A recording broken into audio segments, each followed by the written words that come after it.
How many people do you know who have been diagnosed with a mental disorder? One. With a mental disorder? 2. I'm sure a couple. I know a few. About 3 or 4 personally. Probably 4. Half a dozen? I say about 9. At least a dozen. I'll bet I could count 15. 20 that I personally know. My oldest son is diagnosed. My mother was diagnosed. Kid from my childhood. My friend and ex-boyfriend. Just my grandfather and cousins. A friend of mine, friends. A sister, my neighbors. 2 friends. A girlfriend. A niece. 1 friend. My mother. All my friends, everybody I know.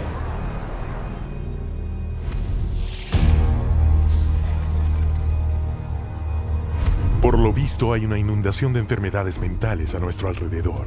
¿De dónde proviene esto? De los psiquiatras, cuyo manual de diagnóstico y estadística puede etiquetar a cualquiera que camine hoy por la Tierra como enfermo mental. Psychiatrists, I believe, they look at every human being and they divide humans into 2 classes, clients and potential clients. We see this no more prevalent in any field than in the field of the mental disorders, where one disease after another is invented and then popularized and the public is made to worry about it. It's a disease mongering. It's the selling of sickness. You know, sometimes it's a drug in search of a market, and it's giving public awareness to minor conditions with the ultimate goal is to sell more medications. It's not caring for people. When you run out of symptoms, you don't have any more clientele to market to. So you have to invent disease. And with psychiatric medications, you can invent diseases all day long. Look at human variation. Everyday things like shyness, sadness, or even situational depressions like grieving, postpartum depression, they all become studied and prescriptions start to get written for these drugs. Before these drugs were introduced in the market, people who had these conditions would not have been given any drug at all. And so it is the branding of a disease, and it is the branding of a drug for the treatment of a disease that did not exist before the industry made the disease. Ejemplo, la timidez. Una situación normal de la vida que los psiquiatras han incluido por votación en su manual de diagnóstico y estadística bajo el nombre de trastorno de ansiedad social. You know, people are nervous. Well, they come up with, say, social anxiety disorder. SAD, they'll call it SAD. And the connotation is that everybody ought to be happy and that here's a drug that can make you happy. So that a common occurrence, which is every now and again everybody's sad, we ought to be treating with a drug. Well, then they'll get this PR firm to drum up business for this. They'll put out all these studies that find, you know, there's so many people afflicted with this SAD, you know, and they'll start putting it in magazines, they'll start putting it on TV, they'll start a patient advocacy group that say, you know, that we're all affected by this, and then they'll come out with Paxil works for this. So they go to the FDA and they said, well, we ran this study and this works for this new invented disorder. And that is SAD, social anxiety disorder. And millions of people suffer from it. And it's purely fictional. It's a normal human emotion that everybody experiences at certain times or another, but they make it into a disease. Paxil, once it got approved by the FDA as the first antidepressant to be used for social anxiety, it took off huge. And it just moved from number 3 in the market amongst its peer drugs to number 1 in the market. El trastorno de ansiedad social es solo uno de tantos trastornos inventados por los psiquiatras para alimentar el auge de recetas de fármacos psicotrópicos. Psychiatrists work to promote what the latest disease is going to be. These days, bipolar is getting that same type of promotion. Everybody's being educated about their bipolar illness, when in fact, we know having emotional ups and downs is distinctly human. Now bipolar is thrown around like water. You've got bipolar, I have bipolar. If I'm up today, I'm manic. If I go home tonight, I'm depressed because I'm tired. That shows I have bipolar disease. It's a lot of hokum. Yeah, I see a lot of things on television about bipolar. Bipolar? You know, they talk about bipolar a lot. My oldest son was diagnosed with bipolar. Bipolar. I've known a lot of bipolar. Two friends from both of them were like diagnosed with bipolar. Some people I know that are bipolar. My neighbor, she was bipolar. I was diagnosed with bipolar. My mother had bipolar. He was actually bipolar. Schizophrenic bipolar. Bipolar and obsessive compulsive. Bipolar and ADHD. Bipolar disorder. Bipolar, yeah. Bipolar situation. Bipolar. Bipolar. Bipolar. Bipolar. Bipolar. There are 3 personality disorders, and then the most recent is bipolar. And that's just been in the past year.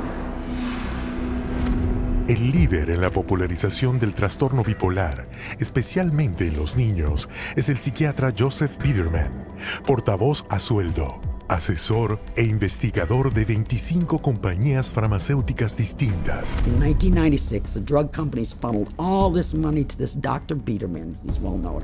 He's the one that came up and said that there's bipolar disorder in little kids. This was unheard of.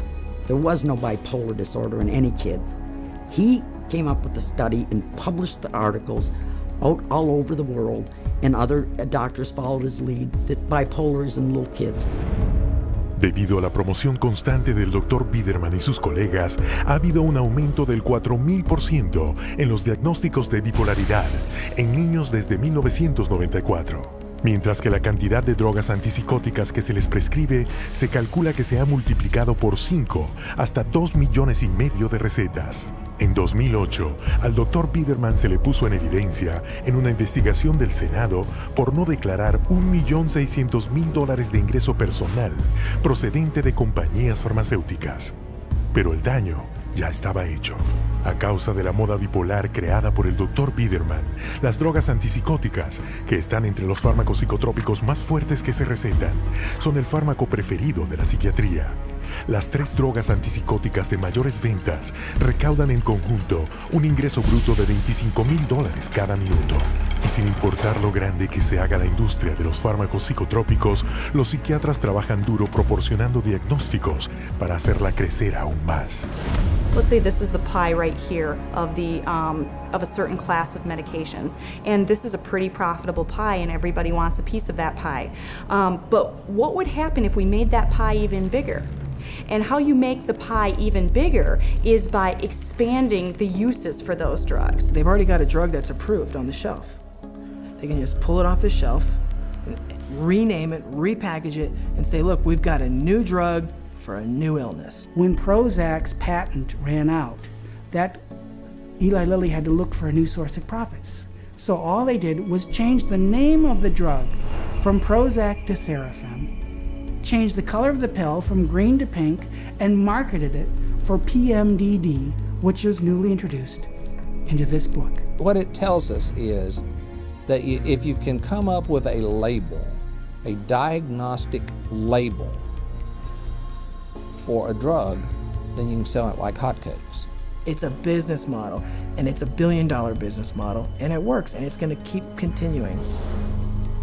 Hoy en día, cualquiera puede estar tomando sin saberlo un fármaco psiquiátrico rebautizado, reempaquetado y recetado con fines no psiquiátricos. El Zyban, recetado como cura del tabaco, es de hecho el antidepresivo Wellbutrin. Cymbalta, un fármaco psiquiátrico para la depresión y la ansiedad, se comercializa ahora como Gentrib para la incontinencia urinaria. Los investigadores psiquiátricos están probando fármacos psicotrópicos en afecciones tan diversas como la obesidad, el alcoholismo, el juego, las sofocaciones, los herpes, la náusea, el comezón, los escalofríos y el jalarse el cabello excesivamente. Hay una píldora para cada enfermedad y prácticamente a nadie se le dice lo peligrosos que son los fármacos psiquiátricos. As a chemist, I'm making these drugs. They're proving deadly in our labs, and they're proving deadly in other labs. Dangerous, ineffective, causing the exact same thing they're supposed to treat. How are they selling them? For anyone who's given a label of a psychotic illness, drugs seem to be the automatic choice of treatment as night follows day. That's all psychiatry does. It's dominated by psychopharmacologists who do nothing but manage symptoms by dispensing pills. That's it. And they don't work. But the fact that they don't work works to the advantage of the drug companies and the psychiatrists, which means that you're not cured, which means that you're a patient for life, you're a customer, you're a client for life. And the worse your health gets, the more drugs you need. It's a great deal for them. We should all be up in arms about the way we're being treated by psychiatry today. This is a very dangerous industry that has gone so far overboard in inventing fictitious diseases and drugging our children and our population that I consider it to be engaged in crimes against humanity. Con más de $80,000 millones en fármacos psiquiátricos anuales en juego, es imposible evadirse de la saturación comercial de las dolencias psiquiátricas en la sociedad de hoy. Pero tras la mercadotecnia, existe insospechado un secreto que a los clientes de la psiquiatría les dejaría horrorizados saber. ¿Cómo se ponen a prueba estos fármacos? ¿Y son seguros?